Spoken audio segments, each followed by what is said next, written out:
Christy with Stampin', Texas. Well, today is the day we are going to be making this adorable Christmas tote. I'm going to show you step-by-step instructions how to make this. And this project is one of 4 of my Christmas in July series. So if you haven't seen the other cards yet, my first week we used the Every Blessing to create this Christmas card. Then the next card we did used the Festival of Trees card. And if you would like direct links to either one of these cards, look in the description box below. I have the direct links to these videos, as well as the full supply list and everything you'll need. And then our final card that we're going to be doing next is this one, and it's a little gift holder inside, a gift card holder inside.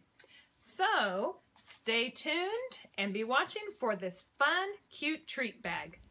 Well, let's get started on this cute Christmas tote. I am so excited to share this one with you today. I had seen this original bag done by a demonstrator from the UK, Crafty Howlett, and I used her little tutorial and just kind of played with this bag that she had done. I made a few slight modifications. I made my bag a little bit taller, and then obviously my handle's a little bit bigger. But no, I think no matter which way you do this bag, it is so cute. You can make it in so many different designs and patterns and for pretty much any occasion. So let me share with you the pieces you're going to need. For the base of the bag, you're going to need, this piece is Old Olive, and I've cut it to 5 1/4 by 2 1/2. 5 1/4 this way and then 2 1/2, and you're going to score it on all 4 sides at a 1/2 inch in. Okay, so once you get that piece, we can set that aside. You're going to need 4 strips of cardstock. Now all of these pieces are a 1/2 inch wide, but these 2 pieces are a 1/2 inch by 8 1/2, and these are going to be for the handles of the bag. So this part here is 1/2 inch by 8 1/2. And the longer 2 pieces, if you don't have, these are 12 inches long by a 1/2 inch. If you don't have 12 by 12 paper, you can use 8 1/2 by 11 cardstock and just piece it together to make it long enough. And these are going to be the pieces that wrap around the bag like this, the top and the bottom, if you choose to add them. You noticed on my other bag I showed there weren't any pieces, so it's up to you if you want to add them or not. And then for the bag itself, you're going to need the Merry Moments Designer Series paper and cut it to 12 by 4 inches. And that's all you do with that one. That's going to be our entire bag right there. So let's work with our base of our bag first. This is going to be the bottom piece right down here that we're creating. And basically all I've done is I've folded on all the score lines, kind of back and forth just to get the paper to really bend well. And then I'm going to take my scissors and we are going to cut up. I'm just cutting up to that next score line like that. And then we're going to do the same thing on the opposite side. I love making little treat bags and 3D little items, and I think this is really a fun bag that has so many different uses. And you can kind of see as we start to fold it up, you see how that's going to just tuck right inside there. Now you can use your tear and tape adhesive on the corners, and I'm actually going to be using a lot of this on the bag itself. So I thought, you know, to hold the bag kind of together, glue dots are always an easy thing to use. And I put like 2 or 3 of them on each corner. You can never have too many, huh? I guess I'm kind of a glue junkie. I want things to stay, so I really sometimes do a little overkill on my adhesive. So there's those 3. Oops, sorry about that. So we're just going to fold that up and pinch it like that. There's one side. I'm trying to get this so it'll show in the light a little better. There's the other. Okay, so you're going to do that on all the tabs. This is what your little box should look like. your little mini box that's going to be the bottom of our bag. So I'm going to set that aside, and now let's start working on the bag itself. This is our designer paper that's 12 by 4 inches, and this is the pattern I want on the outside of the bag, so I'm actually going to put the adhesive on this side. I'm using the new Tear and Tape adhesive, and it is very strong, and I really like how easy it is to use. You can literally just hold your finger down there, tear that off. So you're going to have a strip along the bottom edge, and then you're also going to run a strip of adhesive along one side, just like that.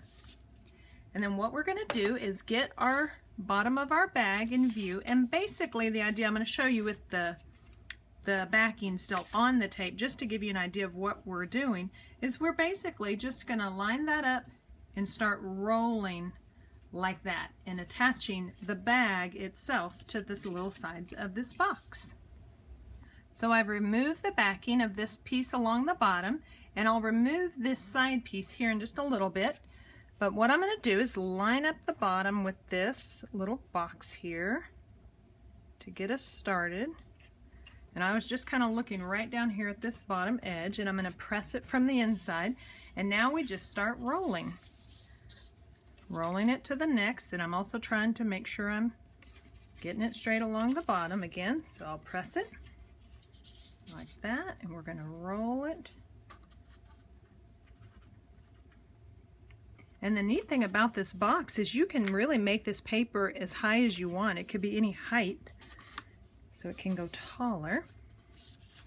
And then we'll roll it again and press.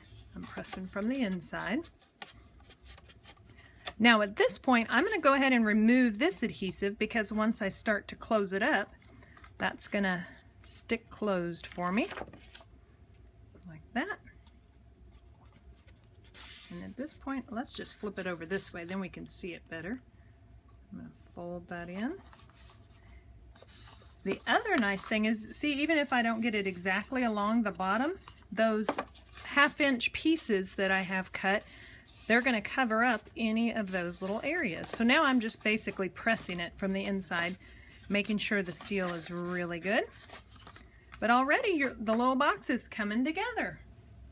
I've gone ahead and put the Tear and Tape adhesive on these 2 long pieces, and these are going to be the little top and the bottom of our bag, or little cover-up pieces. I don't know what you call them, edge pieces. So we'll remove the backing. Now I just want to make mention, the back of my bag has the seam here where the bag went together, and we don't want to have this be right on that seam as well. I wanted it over just a little bit, so that the ending of this piece is in a different spot. So again, we're just going to start lining that up, almost rolling it around like this. And I'm just following kind of the edge of the bag again, just to cover up any little spots. But the nice thing with the base of the bag being the same color, it really works well together. You don't see a whole lot of goobers. You can hide any little imperfections. Let me scooch that down a little. There we go. So again, I'm just going to press from the inside, make sure it's stuck down well, and then let's do the same thing for the top. Now I've got the top piece put on there, and I didn't get it lined up just as quite as close as I would have liked, but that's okay. I'm going to go with it. I think it looks just fine.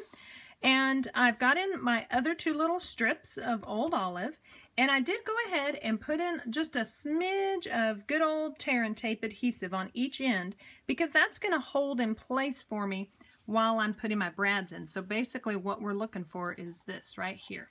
We're going to take these ends, tuck them inside, and stick it down, and then I'll add the brads.